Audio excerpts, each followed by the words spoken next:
తిరుపతి జిల్లా శ్రీకాళహస్తిలో వైఎస్ఆర్సీపీ నేతలు సానుభూతి పరులపై కక్ష సాధింపు చర్యలకు దిగుతున్నారు కూటమి నేతలు.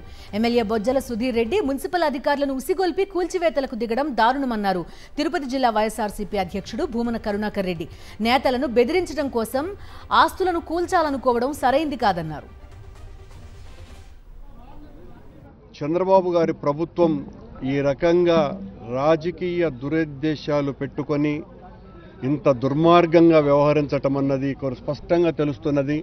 వాళ్ళు ఎంత అరాచకంగా వ్యవహరిస్తున్నారు అన్నటువంటి విషయం, ఇంత దుర్మార్గాన్ని ఖండించవలసినటువంటి అవసరం ఉన్నది.